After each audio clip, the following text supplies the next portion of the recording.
Hello everyone, good morning.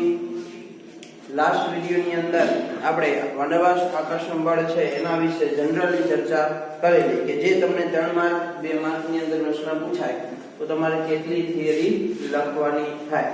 હવે એની અંદર જે શબ્દો હતા એ થોડાક આપણા માટે અઘરા હતા, સમજવા પણ અને લખવા પણ ખરા. તો આપણે એ ત્રણે ઝડપથી ટૂંકની અંદર બતાવીએ અને એમાંથી કેવા પ્રકારના એમસીક્યુ પૂછાય છે એટલે એના માટે તમારે કેટલી માહિતી તમારી પાસે રાખવાની છે તમને ખબર હોવી જોઈએ. એટલે આપણે ત્રણે પ્રકારના બળને એમસીક્યુ સ્વરૂપમાં અથવા એને યાદ કેવી રીતે રાખશું, લખાણ એના ઉપરથી તમને હું જે અત્યારે 4 કે 5 લાઈન લખાવું એની ઉપરથી તમે આખું જે બુકની અંદર લખાણ આપ્યું છે એ લખાણ તમે લખી શકો છો. પણ અમુક શબ્દો છે, અમુક લાઈનો છે તમારે બુકની અંદર આપી છે એ તમારે અંદર લખવા માટે ઉપયોગ કરવાનો થશે. તો આપણે 3 પ્રકારના બળ હતા એટલે બળની અંદર આપણે 3 ભાગ પાડી દીધા છે. તો એમાં પહેલું બળ હતું કે વિક્ષેપણ અથવા વિસર્જન, જો શબ્દ સાંભળજો, અથવા લંડન બળ. એટલે ઘન, પ્રવાહી અને વાયુ આ 3 અવસ્થા છે એ ત્રણે અવસ્થા ઉદ્ભવવા માટે આ 3 પ્રકારના બળ છે એ ક્યાંક ને ક્યાંક ભાગ ભજવે છે. એટલે કે ઘન અવસ્થા માટે પણ ક્યાંક ને ક્યાંક ભાગ ભજવે, પ્રવાહી અથવા વાયુ અવસ્થા માટે પણ ભાગ ભજવે છે. એટલે આપણે પરિબળ નંબર 1 કહેશું કે જે ઘન, પ્રવાહી અને વાયુ ઉપર એની અસર થતી હોય એવું. બરાબર છે. તો આ બળની અંદર આપણે કેટલી માહિતી મેળવી? તો આ બળ માટે આપણે આટલું યાદ રાખવાનું છે કે અધ્રુવીય અણુ અથવા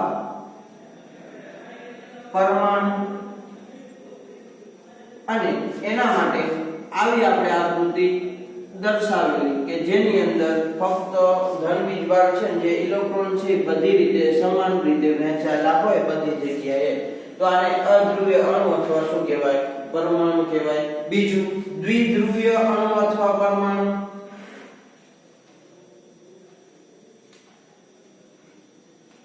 અણુ અથવા પરમાણુ. તો જો આખા બળને સમજવા માટે આ 2 વસ્તુ તમને ખબર હોવી જરૂરી છે.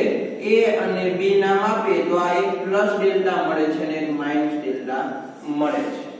બરોબર. તો આ અણુ કે જે અધ્રુવીય છે તો આ બળ ઉત્પન્ન થવા માટે આવા 2 અણુઓ છે એ શું હોય તો કે ભાગ લેતા હોય. એટલે આને કહેશું અધ્રુવીય અણુ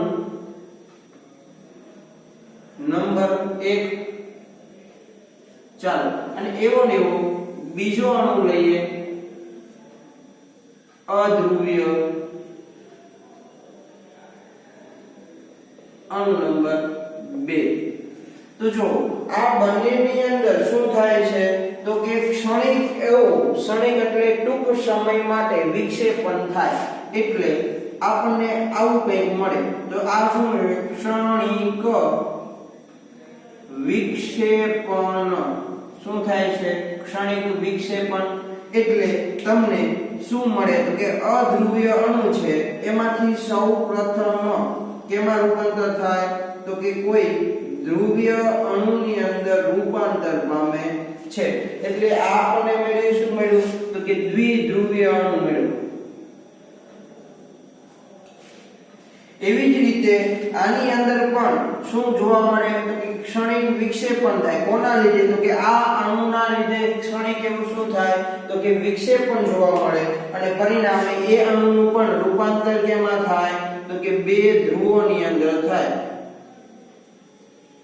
એટલે કે પ્લસ ડેલ્ટા અને એક માઈનસ ડેલ્ટા એટલે દ્વિધ્રુવીય અણુ બને.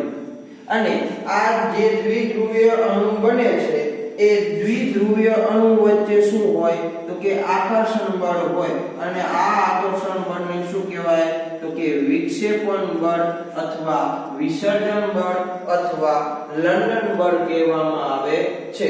તો વાત રહી આ આકર્ષણ બળ કેવા અણુની અંદર જોવા મળે.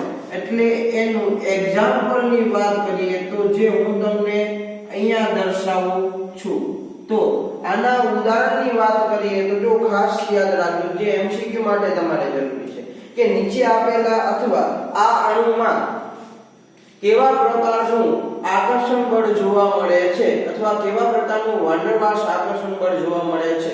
તો જો આની અંદર આપણે જે બે અણુઓ અથવા પરમાણુઓ લીધા એ કેવા છે? અધ્રુવીય. એટલે ફરજિયાત આની અંદર જેટલા અણુઓ છે F2 N2 Cl2 આવા અણુઓ છે કે જેની અંદર બંનેની વિદ્યુત ઋણતા કેવી હોય? સમાન હોય. ને પરિણામે આવા અણુની અંદર એટલે કે S2 નો એક અણુ, એવો જ રીતે અહીંયા બીજો S2 નો એક અણુ, આ બંને વચ્ચે આવા પ્રકારના શું બની શકે? તો કે આકર્ષણ બળ છે એ ઉત્પન્ન થઈ શકે છે. અને આ લંડન નામના વૈજ્ઞાનિક હતો, એને આ પ્રકારના બળની સૌપ્રથમ શું કરેલું? તો કે રજૂઆત કરેલી. તો એના ઉપરથી એને લંડન બળ એવું પણ નામ આપવામાં આવે છે. તો અહીંયા વિક્ષેપણ લખી શકો, વિસર્જન પણ લખી શકો છો. તો પહેલા માટે આપણે ફક્ત આટલું યાદ રાખવાનું છે. ચાલો, બીજા નંબરનું બળ કયું હતું? તો કે દ્વિધ્રુવીય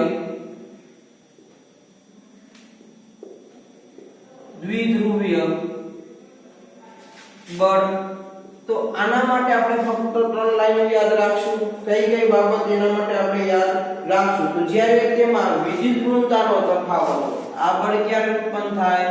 તો કે જ્યારે તેમાં વિદ્યુત ઋણતાનો તફાવત હોય ત્યારે આ પ્રકારનું બળ છે એ શું થાય? ઉત્પન્ન થાય છે. ઉદાહરણ તરીકે લઈએ તો HCl નો અણુ લઉં તો HCl ની વિદ્યુત ઋણતાની વાત કરીએ તો હાઇડ્રોજન છે એની વિદ્યુત ઋણતા 2.1, જ્યારે ક્લોરીન છે એની વિદ્યુત ઋણતા 3, જે આપણે ચેપ્ટર નંબર 3 ની અંદર શીખીને આવેલા છે. પરિણામે આ બંને ઉપર આંશિક ઋણ વીજભાર અને આંશિક ધન વીજભાર શું થાય? ઉત્પન્ન થાય છે. જે આંશિક ધન વીજભાર છે એના આકર્ષણનું મૂલ્ય કેટલું હોય? તો કે 1.6 ગુણ્યા 10 ની -19 ઘાત કુલમ, એટલે કે 1 ઇલેક્ટ્રોન પરનો વીજભાર છે ના મૂલ્ય કરતા ઓછું આકર્ષણ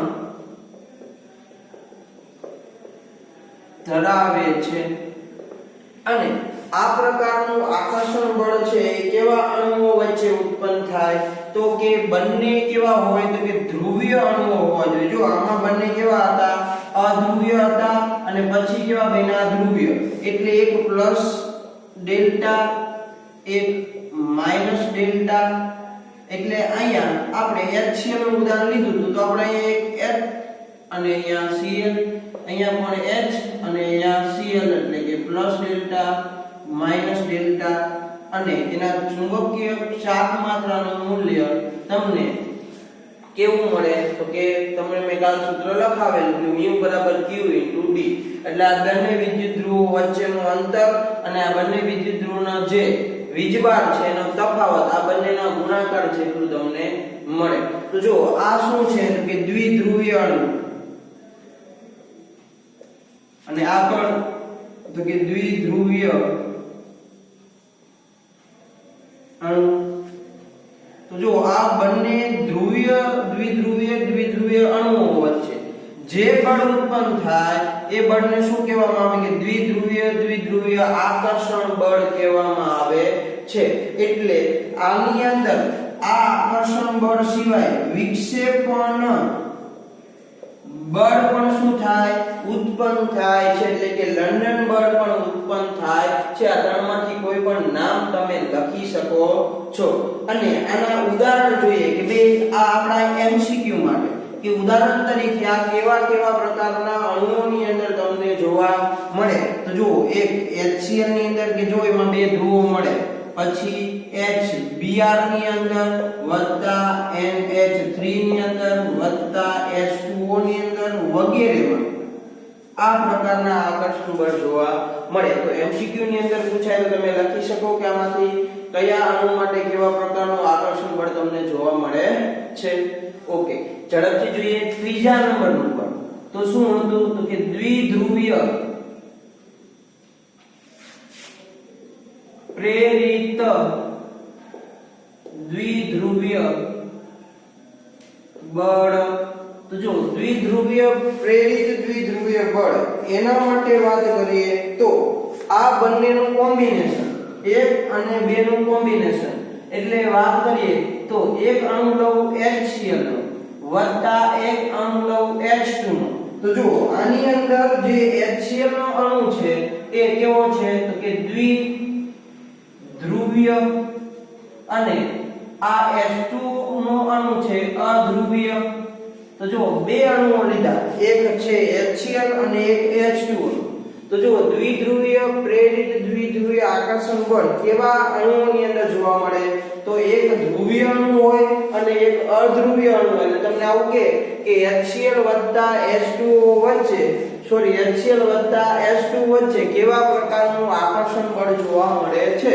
તો કેવા પ્રકારનું મળે? તો કે દ્વિધ્રુવીય આકર્ષણ બળ જોવા મળે છે. બરાબર છે. તો આના માટે આપણે રચના જોઈએ. તો દાખલા તરીકે HCl માટે જોઈએ તો HCl નો અણુ કેવો છે? દ્વિધ્રુવીય એટલે H plus delta Cl minus delta આવા પ્રકારનું મેળવ્યું. બરાબર છે. ચાલો H2 માટે કરીએ તો H2 છે એ કેવો છે? તો કે અધ્રુવીય છે, એટલે આ દ્વિધ્રુવીય અણુ, આ કેવો? અધ્રુવીય અણુ. તો જો જે H2 નો અણુ છે એ શું થશે? તો કે પ્રેરિત થશે. એટલે અહીંયા આપણે શું લખી શકીએ?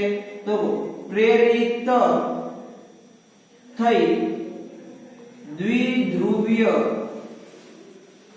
બળને, એટલે કોના દ્વારા? તો કે આ HCl ના અણુ દ્વારા એની અંદર શું થશે? દ્વિધ્રુવીયતા ઉત્પન્ન થશે. એટલે પરિણામે તમને આવા પ્રકારના અણુઓ છે તમને મળે H પ્લસ ડેલ્ટા અને Cl માઈનસ ડેલ્ટા. અહીંયા તમે બીજા કોઈ પણ A અને B પણ લખી શકો. ચાલો અહીંયા A પ્લસ ડેલ્ટા અને B માઈનસ ડેલ્ટા, પણ ટૂંકમાં ધન અને ઋણ એકબીજા સાથે શું હોવા જોઈએ? બાજુમાં હોવા જોઈએ. તો જો આ બે અણુઓ વચ્ચે જે બળ લાગે એને શું કહેવામાં આવે? તો કે દ્વિધ્રુવીય પ્રેરિત દ્વિધ્રુવીય બળ અને વત્તા આમાં બીજું પણ બળ ઉત્પન્ન થાય જે વિક્ષેપણ બળ હોય, એટલે કે લંડન બળ અથવા વિસર્જન બળ પણ હોય. તો આટલું આપણે ત્રીજા નંબરના જે બળ હતું એના માટે આપણે જોયું. તો હવે આપણે જે ચર્ચા કરવાની છે તે વાન ડર વાલ્સ બળ છે એની પ્રબળતાનો ક્રમ જોવો છે, જે આપણે બોર્ડ નંબર 2 ની અંદર જોશું. બરાબર છે. એટલે આપણે 3 ની અંદર આપણે આ ત્રણ પ્રકાર છે એ શોર્ટ ની અંદર કેવી રીતે યાદ રાખશું એની આપણે ચર્ચા કરી.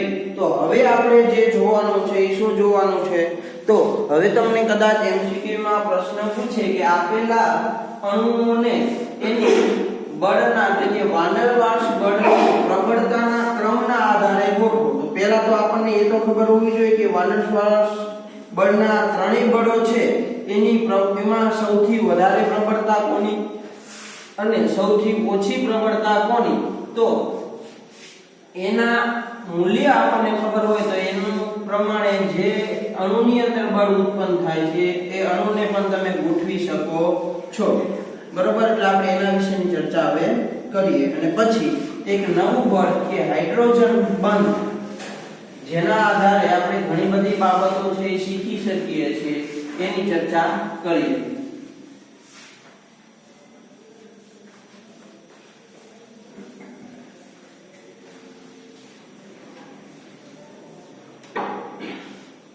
ચાલો તો હવે આપણે બોર્ડ નંબર 2 ની અંદર આગળ વધીએ. તો જો હવે આપણે શું જોવું છે? તો વાન ડર વાલ્સ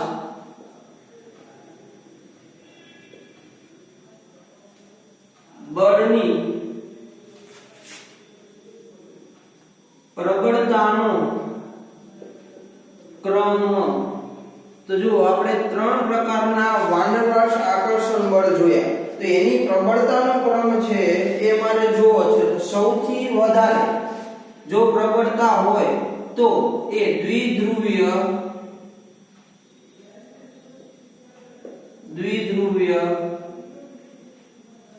બળ છે એની આ ત્રણેય બળોની અંદર પ્રબળતા સૌથી કેવી હોય વધારે એનેથી ઓછી વાત કરીએ તો દ્વિધ્રુવીય પ્રેરિત દ્વિધ્રુવીય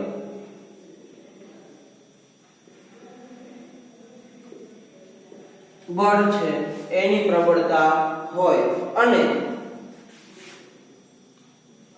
એનેથી ઓછી વિસર્જન બળ અથવા વિક્ષેપણ બળ અથવા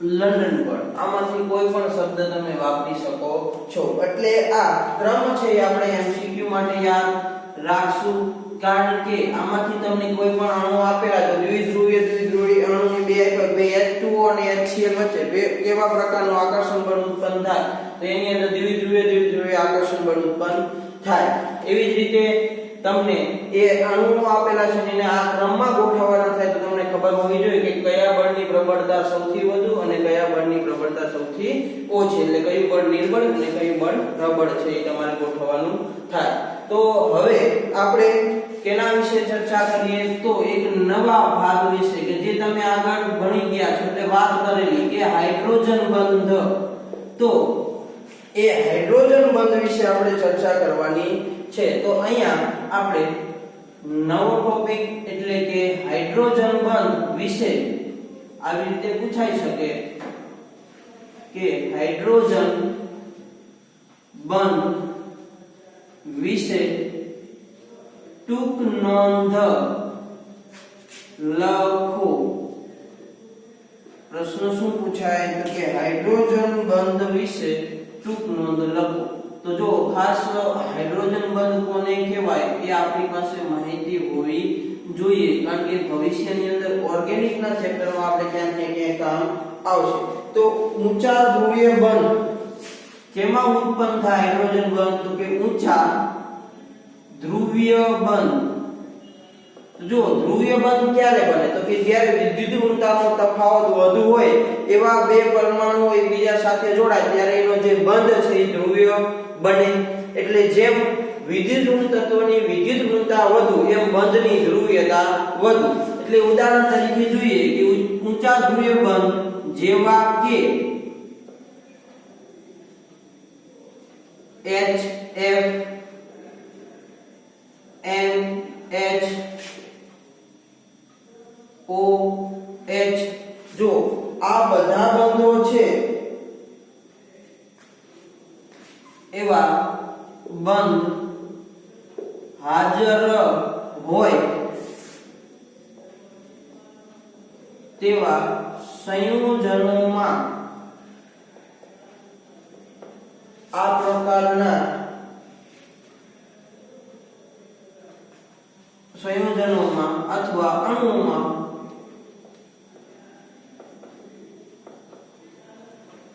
જોવા મળે છે જો હાઇડ્રોજન બંધ કેમાં જોવા મળે તો કે એવા ઊંચા ધ્રુવીય બંધ ધરાવતા હોય એટલે કે ભાઈ HF પ્રકારનું હોય NH પ્રકારનું હોય કોઈ જ પ્રકારનું હોય આવા જેની અંદર બંધ હાજર હોય એવા અણુની અંદર તમને શું જોવા મળે તો કે હાઇડ્રોજન બંધ છે એ જોવા મળે છે બરાબર છે એટલે ઉદાહરણ તરીકે પણ જોઈએ કે હાઇડ્રોજન બંધને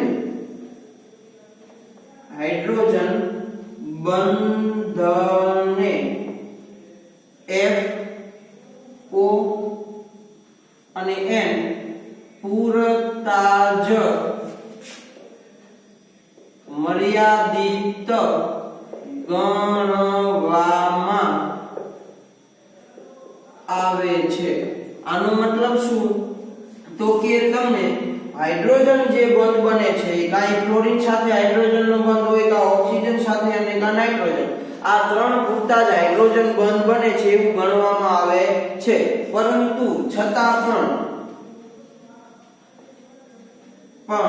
Cl સ્પીસીઝ એ પણ શું બનાવે છે કે હાઇડ્રોજન બંધમાં ભાગ લે છે પણ હાઇડ્રોજન બંધમાં શું કરે છે તો કે ભાગ લે છે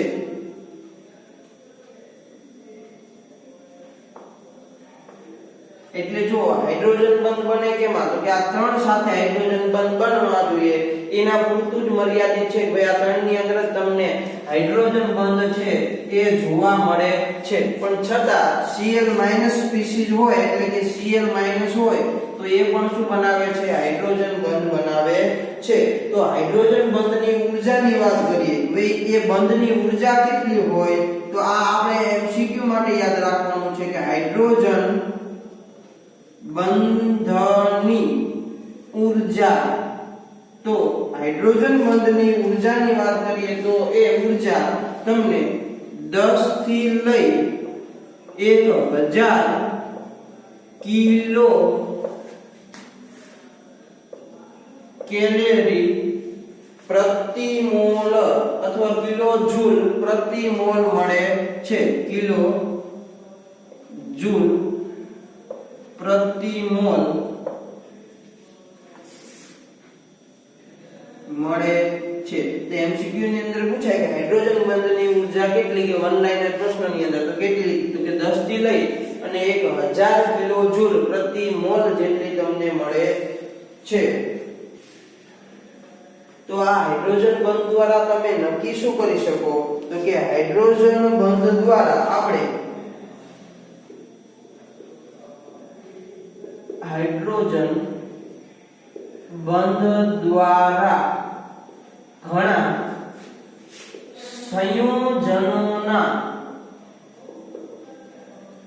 સંયોજનોની રચના એટલે કે દાખલા તરીકે હું મિથેન વાત કરું અથવા મિથેનોલ એટલે આલ્કોહોલની વાત કરું તો આ હાઇડ્રોજન બંધ છે એ હાઇડ્રોજન બંધને આધારે એવા બધા સંયોજનોની હું રચના નક્કી કરી શકું અને તથા તેમના ગુણધર્મો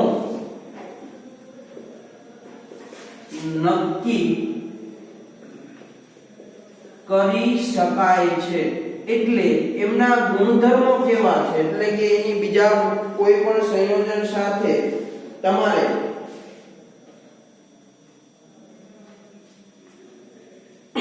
કેવી રીતે નક્કી કરવા ગુણધર્મો બીજા કોઈ સંયોજન સાથે કેવી રીતે જોડાય બીજા સાથે કેવી પ્રક્રિયા આપે એની રચના કેવી હશે આ બધી જ બાબત છે એ કોના દ્વારા નક્કી કરી શકો તો કે હાઇડ્રોજન બંધ દ્વારા તમે નક્કી કરી શકો છો તો ઉદાહરણ તરીકે આ બાબત કેની અંદર તમે નક્કી કરવા માટે વપરાય તો ઉદાહરણ તરીકે પ્રોટીન તો જો બાયોલોજી વાળા છે ખબર છે પ્રોટીન છે એનું બંધારણ ખૂબ જ જટિલ છે અને એમાં હાઇડ્રોજન બંધ આવેલા હોય બરોબર છે તો એની બંધ હાઇડ્રોજન બંધના આધારે એના પ્રોટીનના ગુણધર્મો ઘણા બધા અલગ અલગ પ્રકારના પ્રોટીન આવે છે તો એના ગુણધર્મો એની અંદર કેવા પ્રકારના બંધથી જોડાયેલા છે એની ઉપરથી નક્કી થાય એની રચના પણ તમે નક્કી કરી શકો બીજું ઉદાહરણ છે ન્યુક્લિક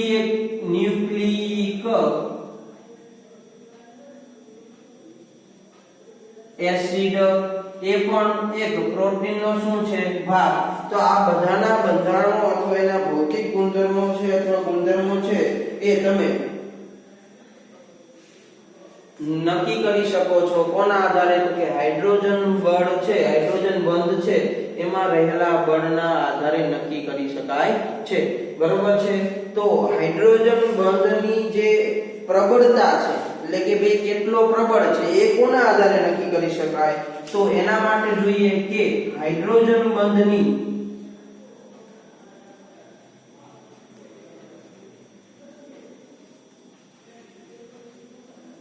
પ્રબળતા આ તમારે નક્કી કરવી હોય કે આ હાઇડ્રોજન બંધ કેટલો વધુ પ્રબળ હશે અથવા કેટલો નિર્બળ હશે. જો પેલી એની ઊર્જા જોઈએ કે આટલી હોય, બીજું એનું કાર્ય શું, એ આપણને ઉપયોગ ક્યાં થાય, તો આ બે બાબતે ઉપયોગ થાય. હવે હાઇડ્રોજન બંધની પ્રબળતા તમારે નક્કી કરવી હોય તો એ કોના આધારે નક્કી કરી શકો છો કે જે વિદ્યુત ઋણમય પરમાણુ છે. કારણ કે હાઇડ્રોજન બંધ ક્યારે બને તો કે વિદ્યુત ઋણમય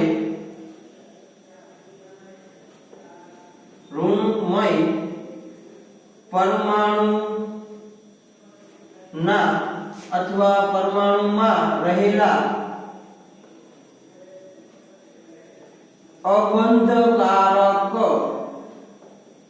અબંધકારક એટલે તો કે એવા અબંધકારક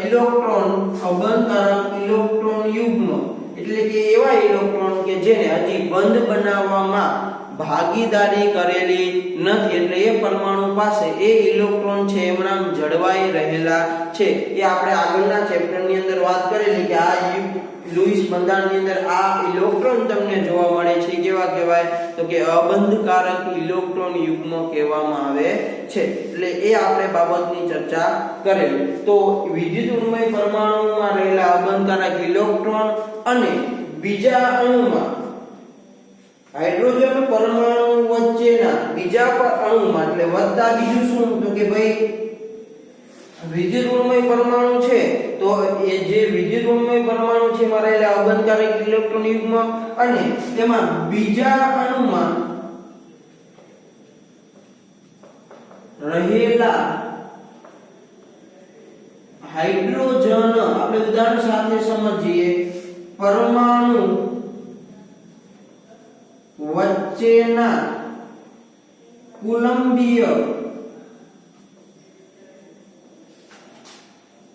બળ દ્વારા નક્કી થાય છે.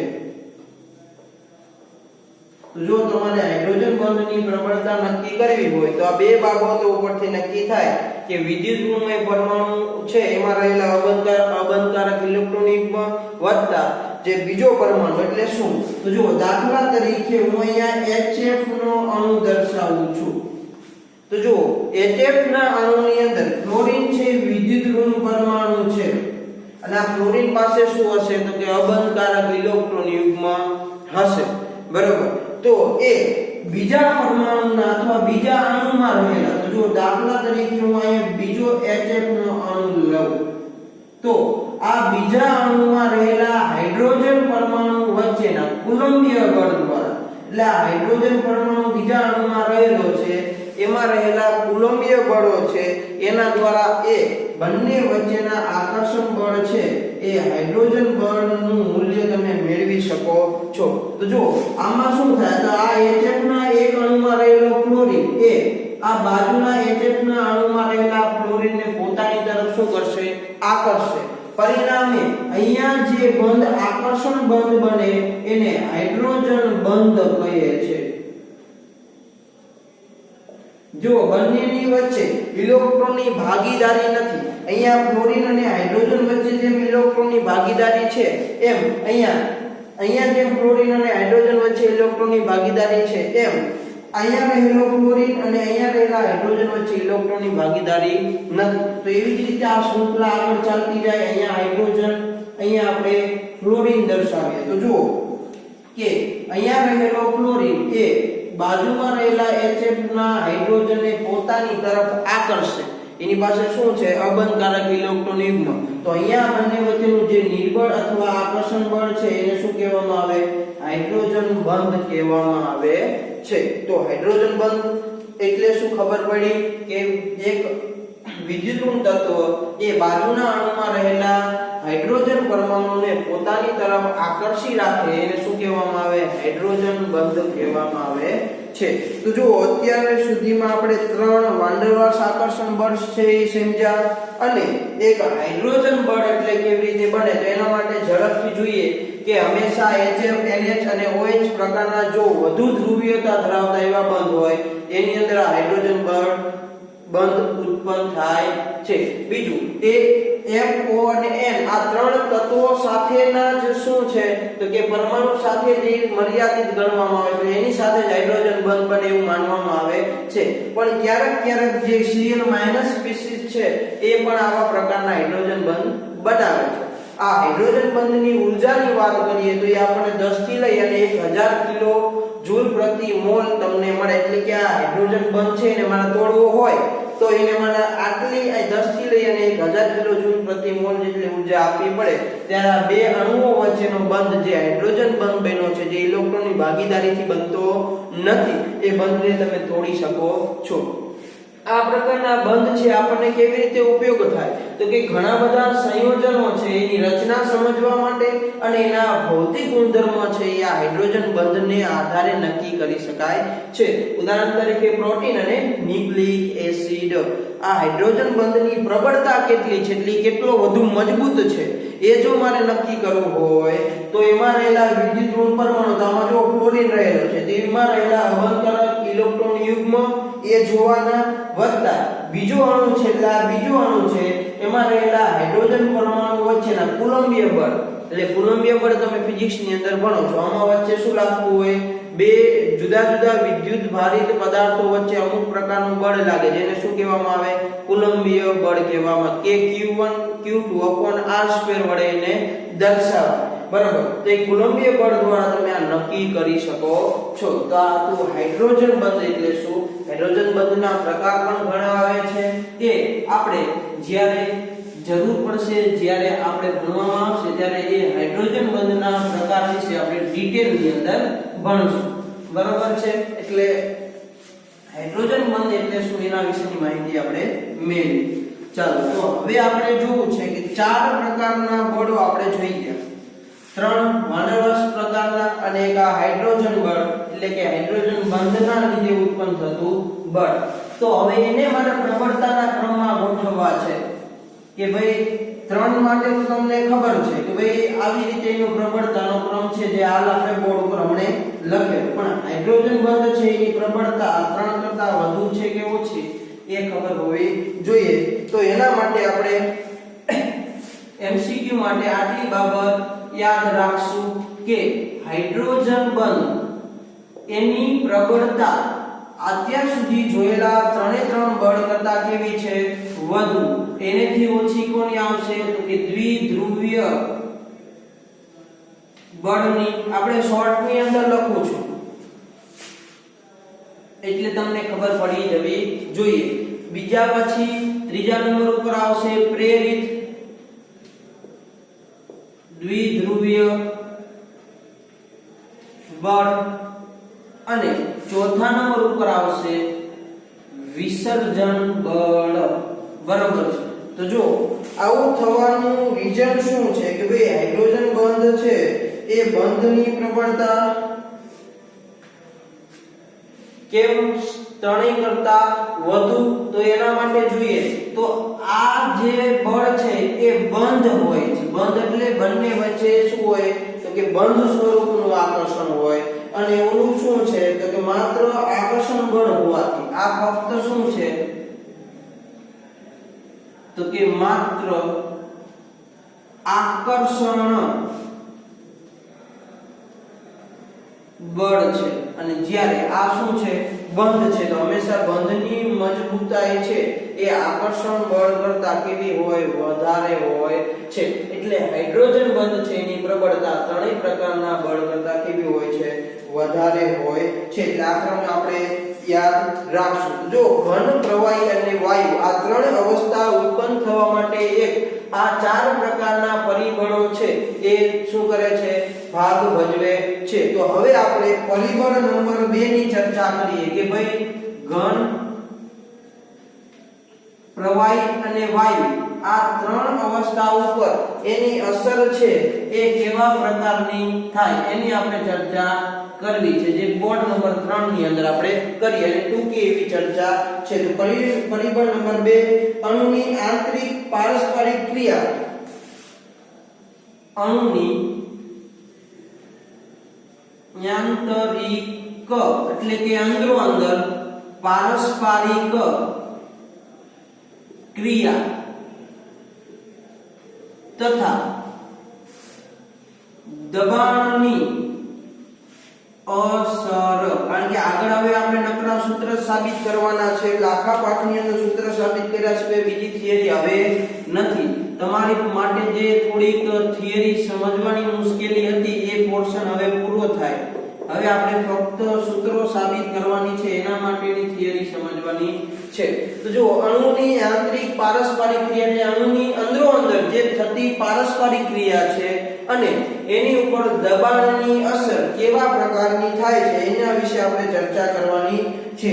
તો પહેલી વાત કરીએ કે જ્યારે કોઈ પણ પદાર્થ ઘન અવસ્થામાં હોય ત્યારની વાત કરીએ તો ઘન અવસ્થા ઉપર દબાણની અસર કેવી થાય એની માટેની વાત કરવી છે આપણે. તો જો ઘન અવસ્થાની વાત કરીએ તો ઘન અવસ્થામાં અણુઓની રચના કેવી હોય? તો જો અણુઓ છે એ ઘન પદાર્થની અંદર આવી રીતે નજીક છે એ શું હોય તો ગોઠવાયેલા હોય છે. એટલે એની અંદર બે અણુઓ વચ્ચે જગ્યા ખૂબ જ ઓછા પ્રમાણમાં હોય. તો ઘન અવસ્થાની અંદર એની રચના આવા પ્રકારની કાંઈ હોય. તો જો અણુઓ પહેલેથી જ કેવા છે નજીક છે, એટલે આપણે આના માટે શું કહીએ કે અણુઓ પહેલેથી જ નજીક હોવાથી દબાણની અસર નહિવત થાય છે. એટલે કે ખૂબ જ ઓછા પ્રમાણમાં એની ઉપર અસર થાય. ઘન પદાર્થ ઉપર અસર નહિવત પ્રમાણમાં અથવા અસર થતી નથી. રીઝન શું? તો કે એના બધા અણુઓ છે એકબીજાને કેવા આવેલા હોય તો કે નજીક આવેલા હોય છે. તો હવે જોઈએ ઘન અવસ્થા પછી તો કે પ્રવાહી અવસ્થા ઉપર કેવી અસર થાય. તો પ્રવાહી અવસ્થા જો આપણે જેડબલઈ ની અંદર આ મુખ્ય ત્રણ સિવાય બીજી અવસ્થાઓ કઈ છે એના વિશેની માહિતી આપણે મેળવશું. હાલ આ ત્રણ અવસ્થાની વાત કરીએ તો પ્રવાહી અવસ્થાની વાત કરીએ તો જો પ્રવાહી અવસ્થાની અંદર અણુઓ છે એ બે અણુઓ વચ્ચેનું અંતર થોડું ઘન કરતા કેવું હોય તો કે વધારે હોય, બરાબર. તો પરિણામે એની ઉપર 1000 બાર જેટલું દબાણે એ કેવા અવસ્થામાં રૂપાંતર થાય. તો જો હું એનું દબાણમાં વધારો કરું તો 1000 બાર દબાણે તે પ્રવાહી અવસ્થામાંથી એટલે કે એ પ્રવાહી અવસ્થામાં હોય ત્યારે પ્રવાહી અવસ્થામાં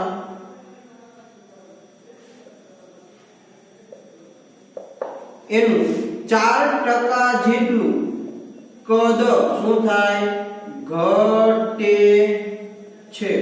એટલે જો એને ઉપર 1000 બાર જેટલું દબાણ આપું તો જે એની પ્રવાહી અવસ્થા છે એ પ્રવાહી અવસ્થામાં શું હોય એટલે પ્રવાહી કઈ કદ રોકેલું હોય એના કદની અંદર શું થાય તો કે 4% જેટલો ઘટાડો થાય છે. પણ એ 298 કેલ્વિન તાપમાને કન્ડિશન શું તો કે 298 કેલ્વિન તાપમાને એ હું 1000 બાર જેટલું દબાણ આપું ત્યારે એનું શું થાય છે તો કે 4% જેટલું કદ છે એમાં શું થાય ઘટાડો થાય છે. એટલે હવે આપણે વાયુ અવસ્થા માટે જોઈએ તો ત્રીજા નંબર ઉપર વાયુ અવસ્થા.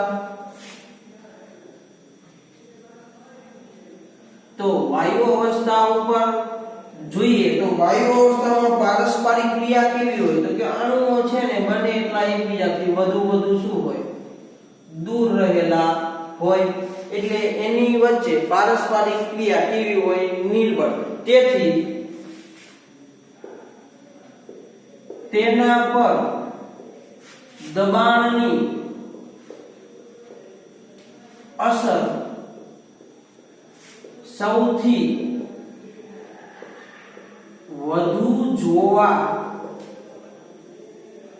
મળે છે. એટલે હંમેશા વાયુ અવસ્થા ઉપર દબાણની અસર સૌથી વધુ, ઘન અવસ્થા ઉપર દબાણની અસર સૌથી ઓછી અને એની કરતા ઓછી અસર વધુ અસર પ્રવાહી અવસ્થા ઉપર અને વાયુ અવસ્થા ઉપર સૌથી વધારે અસર જોવા મળે છે. તો આ હતું પરિબળ નંબર 2. તો હવે આપણે પરિબળ નંબર 3 છે એની ચર્ચા કરીએ કે અણુઓની ગતિ સાથે સંકળાયેલી ઊર્જા. અણુઓની ગતિ સાથે, ચાલો પરિબળ નંબર 3 બરોબર છે. આ કોના માટે છે? તો કે વાયુઓ અને ઘન અવસ્થા છે એના માટે કયા કયા પરિબળો કેવી રીતે અસર કરે છે એની વાત કરવાની છે. તો અણુઓની અથવા વાયુઓની ગતિ સાથે સંકળાયેલી ઉષ્મીય ઊર્જા, ત્રીજા નંબરનું પરિબળ શું છે? તો અણુની ગતિ સાથે સંકળાયેલી ઉષ્મીય ઊર્જા. ત્રીજા નંબરનું પરિબળ શું? તો કે જે કોઈ પણ અણુ છે ઘન અવસ્થાની અંદર હોય તો પણ ભલે, પ્રવાહીમાં હોય તો પણ ભલે અને વાયુના અણુ હોય તો પણ ભલે, એક શું કરતા હશે? કંઈક પ્રકારની ગતિ કરતા હશે. તો એ ગતિ કરતા હોય ત્યારે એની સાથે સંકળાયેલી ઊર્જાને શું કહેવામાં આવે? તો કે ઉષ્મીય ઊર્જા કહેવામાં અથવા ગતિજ ઉષ્મીય ઊર્જા કહે છે. તો ગતિજ ઉષ્મીય ઊર્જા એટલે શું કહી શકીએ? તો આપણે ગતિજ ઉષ્મીય ઊર્જા, તો ગતિજ ઉષ્મીય ઊર્જા એટલે કે વાયુની ગતિ સાથે, વાયુના અણુની ગતિ સાથે સંકળાયેલી ઊર્જા ને શું કહેવાય? તો કે ગતિજ ઉષ્મીય ઊર્જા કહે છે. અને વાયુની ગતિ સાથે સંકળાયેલી ઊર્જા, તો ઉષ્મીય ઊર્જા એટલે શું? તો એના માટે આપણે આવો સંબંધ આપી શકીએ કે ઉષ્મીય ઊર્જા ચલે છે 1 આકર્ષણ બળ. તો જો ઉષ્મીય ઊર્જા અને આકર્ષણ બળ છે એ બંને એકબીજાના વ્યસ્ત પ્રમાણમાં હોય. જેમ આકર્ષણ વધુ એમ એની ઉષ્મીય ઊર્જા કેવી? ઓછી. જેમ આકર્ષણ ઓછું એમ એની ઉષ્મીય ઊર્જા કેવી હોય? તો કે આકર્ષણ ઓછું તો ઉષ્મીય ઊર્જા વધુ. કારણ કે શું? તો કે આકર્ષણ ઓછું હશે એટલે વાયુ વડે અણુઓ શું હશે? છૂટા છૂટા હશે. અને જેમ અણુઓ વાયુ જેમ છૂટા છૂટા હશે એમ એની ગતિ કેવી હશે? વધુ. કારણ કે વચ્ચે અવરોધ આવવાનો નથી. ઓલા નજીક નજીક હોય તો આકર્ષણ વધુ, પરિણામે એની ગતિ છે એ કેવી હોય? ઓછી, એટલે કે ધીમી. એટલે જો ઘન પદાર્થની ગતિ સૌથી ઓછી હોય, એની કરતા થોડીક વધારે પ્રવાહી પદાર્થના અણુઓની હોય અને એની કરતા એટલે કે સૌથી વધારે કોની ગતિ હોય? તો કે વાયુના અણુઓની ગતિ હોય છે. તો આકર્ષણ બળનો ક્રમ એટલે કે એની પ્રબળતાનો ક્રમ, એટલે આપણને પહેલા ઈ ખબર પડે કે ભાઈ આકર્ષણ બળ આપણે લખ્યું કે ભાઈ 1 આકર્ષણ બળ, પણ આપણને આકર્ષણ બળનો પ્રબળતાનો ક્રમ ખબર હોવી જોઈએ. તો આપણે એ પહેલા જોઈએ કે આકર્ષણ બળની પ્રબળતા. તો આકર્ષણ બળની પ્રબળતાની વાત કરીએ તો ઘન પદાર્થ છે એમાં અણુઓ વચ્ચે આકર્ષણ સૌથી વધુ હોય. એવી જ રીતે પ્રવાહી છે એની ઘન કરતા ઓછી હોય અને વાયુ અવસ્થાની અંદર આકર્ષણ બળની પ્રબળતા કેવી હોય? તો સૌથી ઓછી હોય. તો આના આધારે તમે શું લખી શકો? તો કે ઉષ્મીય ઊર્જાનો પ્રબળતાનો ક્રમ લખી શકો. તો આપણે એક બીજો આવો ક્રમ લખી શકીએ કે ભાઈ ઉષ્મીય ઊર્જા નો પ્રબળતાનો ક્રમ. તો જો ઉષ્મીય ઊર્જાનો કોની વધુ? તો કે જેનું આકર્ષણ બળ વધુ એની ઉષ્મીય ઊર્જા ઓછી. તો જેનું આકર્ષણ બળ ઓછું તો એની ઉષ્મીય ઊર્જા કેવી થાય? સૌથી વધુ. એટલે એમસીક્યુ માટે ખાસ ધ્યાન રાખજો કે વાયુની ઉષ્મીય ઊર્જા વધુ હોય, એની કરતા ઓછી પ્રવાહીની, અને પ્રવાહી કરતા ઓછી ઘનની. ટૂંકમાં જેમાં આકર્ષણ વધુ એમાં ઉષ્મીય ઉર્જા ઓછી, એટલે બંને એકબીજાના કેવા છે? વિરુદ્ધ ઘટકો છે. તો આપણે આ ક્રમ MCQ માટે યાદ રાખવાનો છે. આ બધી ચર્ચા એટલા માટે કરી કે વાયુ ઉપર દબાણની અસર થાય છે, તો આગળ આપણે જે નિયમો ભણશું એની અંદર ક્યારેક તાપમાન અચળ હશે, ક્યારેક દબાણ અચળ હશે, ક્યારેક આપણે દબાણમાં વધારો કરતા હશું, તો કોના કદની અંદર વધારો થાય, કોની ઉષ્મીય ઉર્જામાં વધારો થાય, તમે કોની આધારે નક્કી કરી શકો? તો આ બાબતો આપણે શીખવા તેની આધારે નક્કી કરી શકીએ છીએ. તો આજે આપણે અહીંયા સુધી રાખીએ છીએ. નેક્સ્ટ વિડિયોની અંદર નવા ટોપિક સાથે મળશું.